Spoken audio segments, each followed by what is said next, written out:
All right, so today we're going to try to figure out Boris Becker, Boris Becker. tennis legend, Yeah, convicted criminal. indeed. Kind of a tough one to figure out. Yeah. Visionary con artist or somewhere in between. Yeah. Well, we have a lot to look at. We do. We have articles, we have court reports, we even have his Wikipedia page. A lot. It is a lot. So let's just jump right into it. Okay.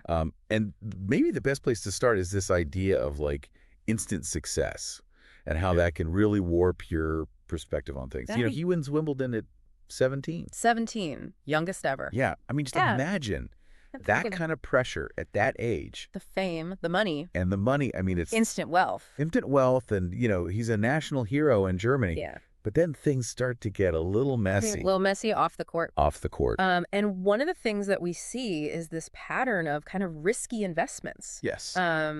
Nigerian oil. Oh, yeah. Organic food company. Boris Becker TV. Wow. I mean, these are not exactly the most sound financial decisions, are they? No. I mean, you know, these are not. I wouldn't put my money in it. No. And most seasoned investors, you know, would probably approach these things with a lot more caution. Yeah. So do we think this is maybe just a lack of financial discipline? Could it be? The thrill seeker kind of mentality? Yeah. Or maybe just, you know, somebody who is used to quick wins. Yeah. And is looking to replicate that in the business world. Could be. Interesting. And then, of course, we have the tax evasion charges. Oh, yes. In Germany. Claiming residency in Monaco. Right. But actually living elsewhere. Yeah. Classic case of, you know. Trying to play the system. Trying to play the system. Yeah. And it really makes you think, okay, what are his motives here? Exactly. What's going on? Yeah. And the craziest part is. Or is this the best part? A lot of the evidence came from a super fan. A super fan. Who was tracking his every move. That's dedication. It's a little creepy. It is a little creepy. But dedicated. But dedicated. I mean, it highlights, though, the scrutiny that public figures face, right? Absolutely. Every single move is documented. Every little inconsistency is noticed. Yeah. And for someone like Becker, you know, who seemed to thrive on this attention, maybe this just fueled him even more. Yeah, to push the boundaries. To push the boundaries even further. Speaking of pushing boundaries. So, here we go. How do we even discuss this? This is a tough one. Fathering a child with a waitress in a broom closet. In a broom closet. At Nobu, while his pregnant wife was in the hospital.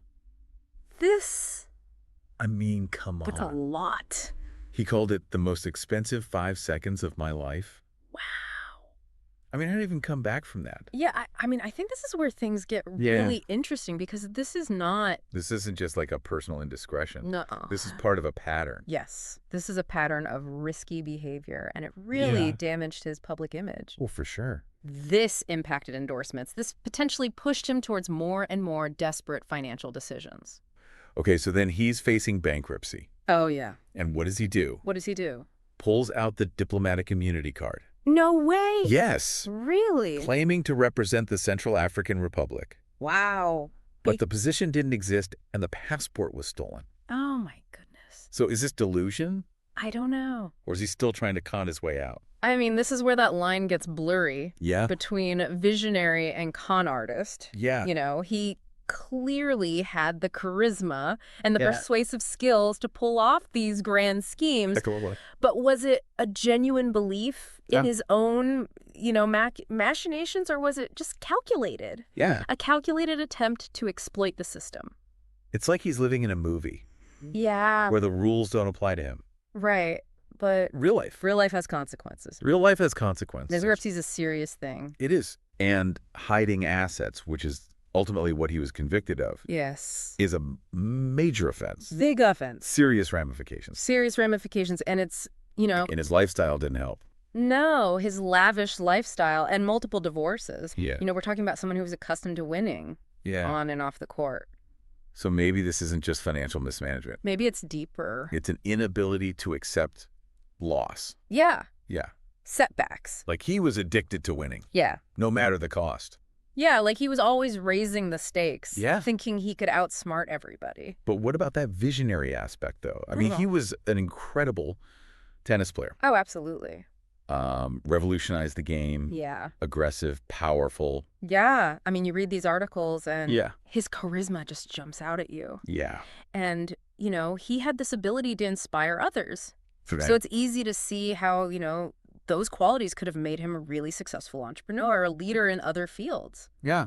Yeah, but maybe that's the tragedy of Boris Becker. Like he had all this potential to really be a visionary, use his talents for good. Right. But somewhere along the way, it got kind of warped. It did. Into this like personal gain, short-term victories. Yeah, like he was constantly chasing that next high, whether it was winning a championship, landing a lucrative deal, or just getting out of a sticky situation. And that brings us to another interesting part of his story. Oh, yeah.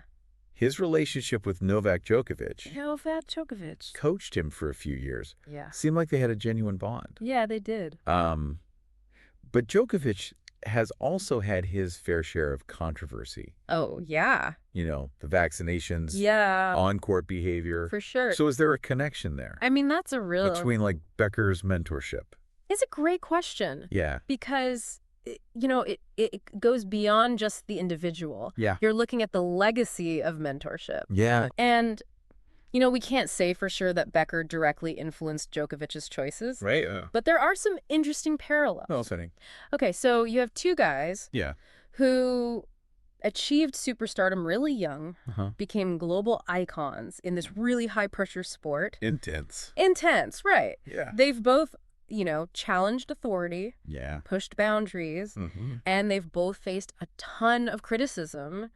For what they've done on and off the court. So do they share that same kind of outsider mentality? Yeah, like they're above the rules. Above the rule. Like they're exceptional. Yeah. It's possible. Interesting. And it's worth noting that Becker has actually defended Djokovic's stance on vaccinations.